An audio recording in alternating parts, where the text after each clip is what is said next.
உறவுகளுக்கு வணக்கம். நான் என்ன பண்ணுறேன்னு பாருங்கள். முகத்தில் என்ன பூசிட்டு இருக்கிறேன்னு சொல்கிறவங்க பாருங்க. இது ஃபேஷியலெல்லாம் கிடையாது, இயற்கையாக வீட்டில் இருக்கிறது தான். அது என்னென்னா, நம்ம அரிசி மாவு இட்லி தோசைக்கெல்லாம் அரிசி மாவு ஆட்டுறோம் இல்லைங்களா, லாஸ்ட்டில் அந்த பாத்திரத்தை கழுவும் போது அதில் இருக்கிறத எடுத்து நாம் இப்படி மூஞ்சி இந்த கை கால் இது எல்லாத்துக்கும் பூசி ஒரு 5 நிமிஷம் வச்சுருந்து இதை கழுவிட்டோம்னா மூஞ்சியில் இருக்கிற அந்த அழுக்குகள் எல்லாம் வருமாம். அதுக்காகத்தான் இப்படி பூசியிருக்கிறேன். இந்த கிழவிக்கு இந்த வயசில் இதெல்லாம் தேவையா அப்படிங்கலாம் கேட்காதீங்க. இது வந்து இயற்கை வைத்தியம். நான் எந்த பார்லரு இது அதுக்கெல்லாம் போக மாட்டேன். ஒன்லி மூஞ்சி சோப் போட்டு கழுவி ஒரு பான்ஸ் பவுடர், அந்த காலம் தொட்டு இந்த காலம் வரைக்கும் இந்த பான்ஸ் பவுடர் தான் நான் யூஸ் பண்ணுவேன். வேறு எதுவுமே பண்ணுறதில்ல.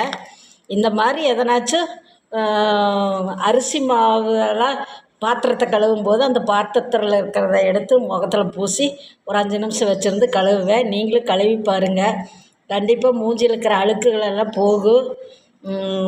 அதனால் நீங்கள் இந்த மாதிரி செய்யட்டும் அப்படிங்கிறக்காகத்தான் நான் இந்த வீடியோவிலேயே காட்டுறேன். சரிங்களா? ஓகேங்களா? இனி தப்பாக நினச்சிக்காதீங்க.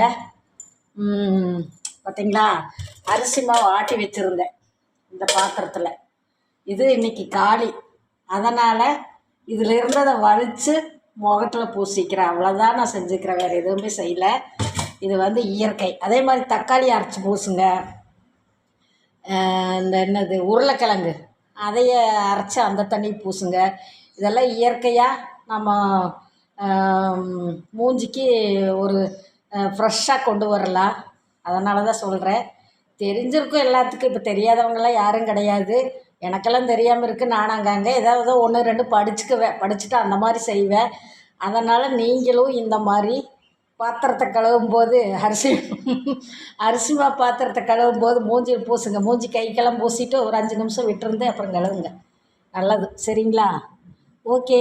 செய்யறதுக்கு இஷ்டம் இருக்கிறவங்க செய்யுங்க. செய்யறதுக்கு இஷ்டம் இல்லாதவங்க வீடியோவை அப்படியே தள்ளி விட்டுட்டு போயிடுங்க. திட்டாதீங்க அதுக்காக. சரியா? நிறைய பேர் வந்து திட்டுறீங்க. அப்படிலாம் திட்டக்கூடாது. ஒரு நல்லது சொன்னால் நம்ம கேட்கறதுக்கு இஷ்டம்னா காது கொடுத்து கேட்கணும். இல்லைன்னா விட்டுட்டு போயிடணும். அவ்வளோதான். சரிங்களா? ஓகே, பாய்.